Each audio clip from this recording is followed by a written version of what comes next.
அந்த பாண்டவர்கள்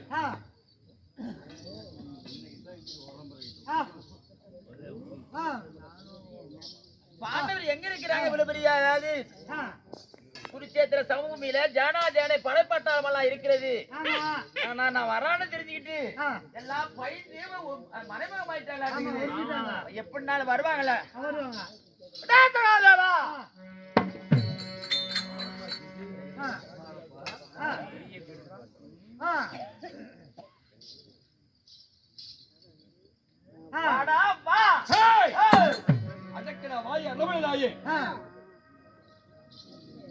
எப்ப நான் வருவேன் வருவேன் என்று வருவேன் வருவேன் என்று வலிமையால் விளைவை பார்த்து கொண்டிருந்தேன். யாரு நீயா? ஆமா, நான் உன்னை கொல்ல போறேன்னா அதனால நீ என்னை எதிர்பார்த்துட்டு இருக்கிற.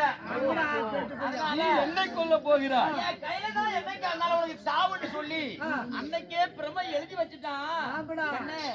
என்ன பாரு, நான் எதுக்கு வந்துக்கிட்டு தெரியுமா? நான் வேடிக்கை பார்த்துட்டு போறது குறிச்சேத்துக்கு தப்பு வரல. உன்னை கொன்னிட்டு எம்மன் பதிவை சேர்த்துன்னு சொல்லிதான் அந்த நோக்கத்தோட தான் வந்துக்கிறேன். என்ன சொர்க்க பதிவு சேர்த்த? ஆமா ஆமா ஆமா, நீ இப்ப சேர பாக்குறீங்களா? ஆமா.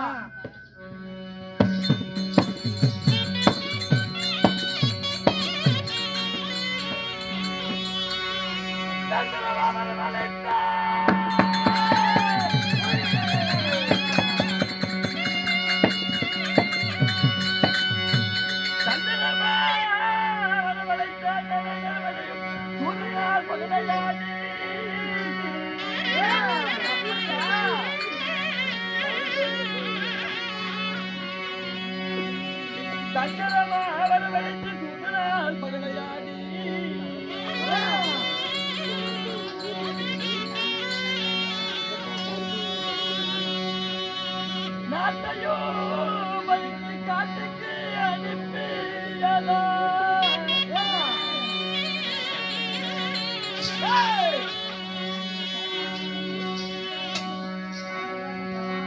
பகலையே அடியை கையில் படக்கம் உழைக்க போரே.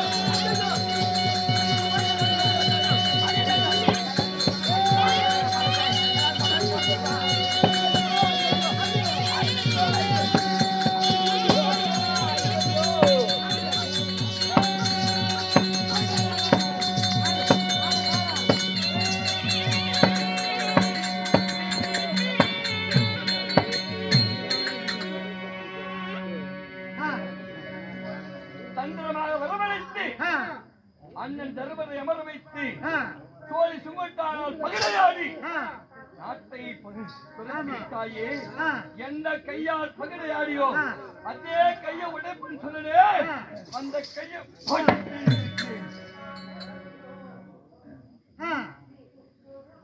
என்னை கொல்லலாம், என்னை கொல்ல வந்திருக்காமா அண்ணா, என்னை கொல்ல வந்திருக்கிறானே.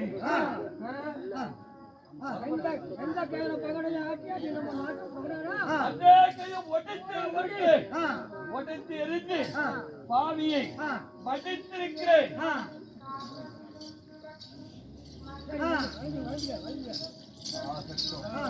அதனால் இப்பொழுது நான் வைத்த சபதம் இன்றோடு எனக்கு முடிந்துவிட்டது. அதனால் அண்ணன் தருமராகப்பட்டவரை போய் நான் சொன்னதை முடித்து அப்படி என்று என் மாமனாகப்பட்ட கண்ணனிடத்து சொல்ல வேண்டும்.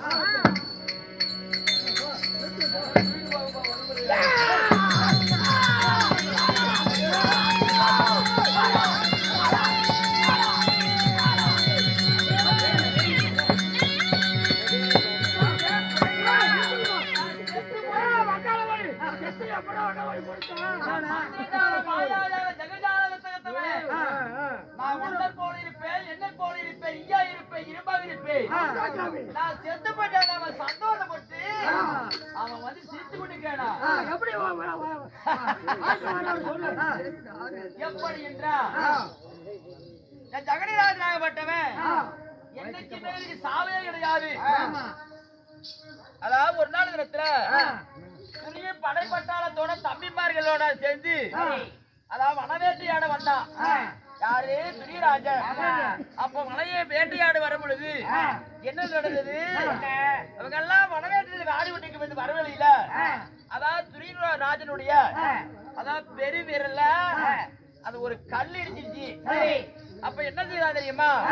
தம்பிமாரெல்லாம் பார்த்தாங்க, நம்ம அண்ணனுடைய கட்ட வரல இப்படி கல்லிடிச்சு ரத்தம் வருகிறது அப்படின்னு சொல்லி அதாவது கோடாரி மம்ட்டியால கடப்பாறையால அதாவது கல்லையெல்லாம் மழை வருவது போல அடிச்சு குமிச்சாங்க. எவ்வளவு ஆள போகுதா? அப்ப பார்த்தா நான் என்ன செய்தேன்? என்னடா ஒரு சின்ன கல்லி உங்க அண்ணனுடைய காலை இடிச்சு விடுத்துக்க இப்படி வந்து மழை பருவத போல குமிச்சிருக்கிறான.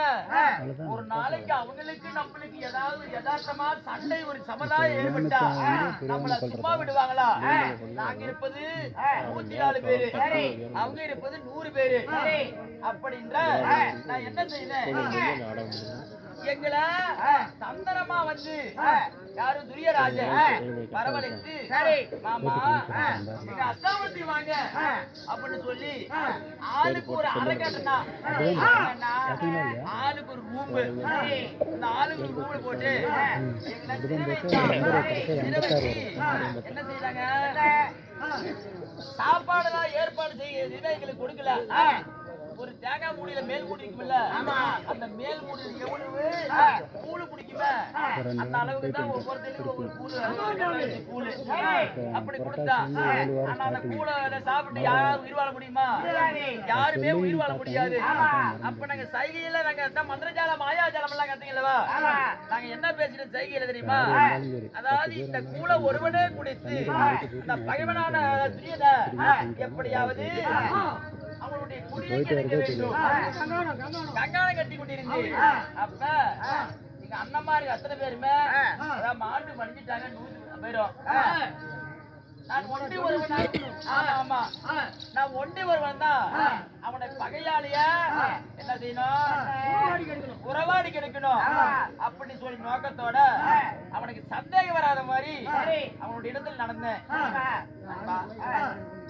அதனால என்னுடைய உணவாக ஆவி இருக்குது அல்லவா? என் உடம்புல இருக்கிற ஆவி இந்த குள்ளநேரி கூட்டம் எல்லாம் நிறைய தெரியுது பாரு. அதுல போய் ஐக்கியமாயிடுச்சு. ஆமா, எனக்கு என்றுமே சாவுல இன்று சாவு கிடையாது. ஆமா ஆமா ஆமா. அதனால சாக போறவன் அவன் தான். பார்த்துக்கிட்டே வருகின்ற செவ்வாய்க்கிழமை விசேஷமா இன்னும் சிறப்பு விருந்தினராக நிறைய நாடக நடிகர்கள் வரார்கள். ஏற்பாடு சிவாலிங்கம், பங்காளி மாதேசி, இன்னும் ஆரூர்பட்டி ராஜமாணிக்கம் அனைவரும் வருகை வருகிறார். நாடகம் கரும்ப ராஜசூயாகம் சிசுபானம் சண்டை சண்டை இந்த நாடகத்தை இந்த அம்மன் ஆலயத்துக்கு இதயத்தில் நடக்கிறது. இன்று வந்ததை போல் அன்று வளர்ந்து எங்களுக்கு ஆதரவு கொடுக்குமாறு மிகவும் தாழ்ந்து பணி கொடுக்கிறது.